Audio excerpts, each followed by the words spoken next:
Assalamu alaikum and welcome to the Lost Islamic History podcast. This is our first podcast at Lost Islamic History, and we're going to be starting out with a series on the Crusades. The Crusades are one of the most important military conflicts of all time. They had a huge effect in Christian Europe as well as the Muslim world, and we'll see that throughout this series. The Crusades are all about the city of Jerusalem. It was an epic struggle between the two world powers of the 12th century, Islam and Christianity. But before we get into the city of Jerusalem and the Crusades themselves, we have to analyze events far away from Jerusalem and long before the First Crusade to understand the reasons behind this war. In 1071, the Seljuk Turks defeated the Byzantine Empire at the Battle of Manzikert in eastern Anatolia. Now, the Seljuks were a group of Turks that had migrated from Central Asia to the Middle East and converted to Islam. They established an empire throughout what is now Syria, Iraq, and Iran. That was the largest Muslim empire of its time. Being great warriors, they picked up the armed struggle against the Byzantines that had been on and off since the 600s. The Byzantines were the successor state to the old Roman Empire. They were based in the imperial capital of Constantinople and had control over much of the Balkan Peninsula and Asia Minor, which is now present-day Turkey. Now, at the Battle of Manzikert, the Seljuks completely defeated the Byzantines. The Byzantine army was completely routed, and the Byzantines effectively lost control over the entire Anatolian peninsula, basically opening it up for Muslim settlement. So, as Muslim Turkish tribes settled in Anatolia, the Byzantines became more and more apprehensive about their existence. Eventually, by the late 1000s, the Turks had appeared across the Bosphorus Strait from Constantinople, their capital. At this point, the Byzantine Emperor Alexios decided enough was enough. He sent a letter to Pope Urban II, the Catholic Pope in Rome, asking for help. Alexios probably was just looking for a few hundred knights to help him turn the tide against the Turks and protect his capital. Now, here's where this connects back to Jerusalem and the Crusades. Pope Urban II decided to reply to Alexios' plea for help. But he didn't care much for helping the Byzantines. After all, the Byzantines are Eastern Orthodox, while the Pope was in charge of the Catholic Church in the West. These two were bitter rivals. They were both Christians, but had huge differences when it came to theology and how to practice Christianity. So instead of helping the Byzantines, Pope Urban decided to recruit a giant Catholic army. His goal wasn't to help the Byzantines, but instead he wanted to capture Jerusalem and establish a Catholic kingdom right in the heart of the Muslim world. He used Alexios' letter as an excuse to invade the Middle East and destroy Islam itself. So at the Council of Clermont in 1096, Pope Urban rallied the masses to join this crusade to capture the Holy Land from what he called the Muslim infidels. The people responded. Dozens of thousands of people, from knights to regular peasants, joined this army, which began to make its way through Europe on its way to the Holy Land. Before even leaving Christian-dominated Europe, however, the Crusades would begin their destruction and murder of non-Christians. As they were marching through the Rhineland in present-day Germany in 1096, they massacred thousands of Jews on their way to the Muslim world.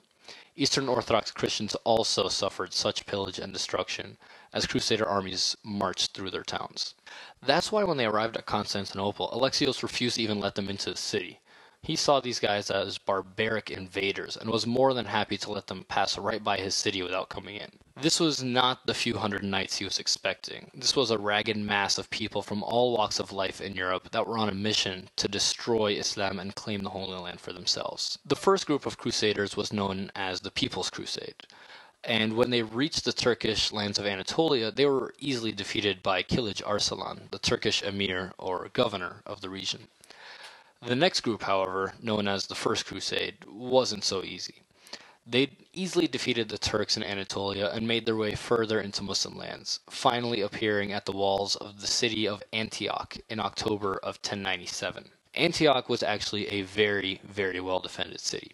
It had massive walls that were very difficult to break, and was surrounded on the south, east, and west by valleys that made it very, very difficult to attack. The Crusader army of around 30,000 people was strong, but Antioch was stronger.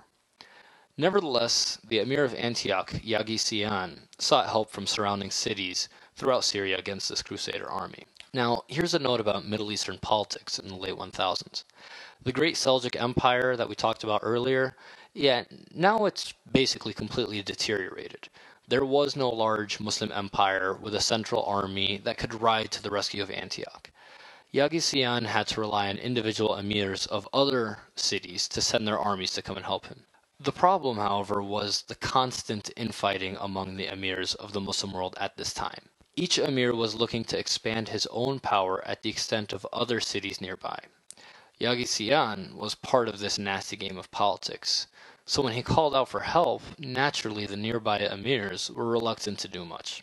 Some even said that they'd rather see the Crusaders take Antioch than have Yagysian in charge of it. In any case, that relief army that Yagysian was hoping for never came. But it shouldn't be a big deal. He was still very well protected by the walls and the mountains and the valleys and the river surrounding Antioch. He figured that the Crusaders would remain outside his city walls, they'd fail in their siege of the city, and eventually they'd go home. Well, that's probably what would have happened, if it wasn't for this one guy who had a beef with Yagysian. There was this armor maker in Antioch. His name was Firuz. Yagysian had recently busted him on black market trading, and he made him pay a pretty hefty fine. In what was probably one of Yagysian's worst moves as a military leader, he had Firuz in charge of Antioch's walls. Firuz was really eager to get back at Yagysian. You could see where this is going to go. He decided to betray the emir and turn the city over to the Crusaders. He contacted the Crusaders, who were on the verge of giving up, and he told them he would help them get into the city. On June 2nd, 1098, in the middle of the night, Firuz let some Crusaders climb into his tower along Antioch's walls. They then went and opened up the gates for the rest of the Crusader army, who made it into the city by the morning. By midday, the city was completely in the control of the Crusaders, and a general massacre of Antioch's entire population began. Yagysian himself was killed in the fighting, and the Crusaders were able to capture the city and continue on with their campaign, heading for the Holy Land. So despite the fact that this city was basically unconquerable, because of one guy who had a beef with Yagysian, the Crusaders were able to get in, get some supplies, get some food, and move on with their destruction. So that wraps it up for this episode. Next time we're going to discuss the continued Crusader march towards Jerusalem and what happens when they get there. Make sure to subscribe to Lost Islamic History on iTunes and YouTube to stay up to date with the latest episodes, and visit us at lostislamichistory.com. This is the Lost Islamic History Podcast, and I'm Firas Al-Khatib. Thanks for listening.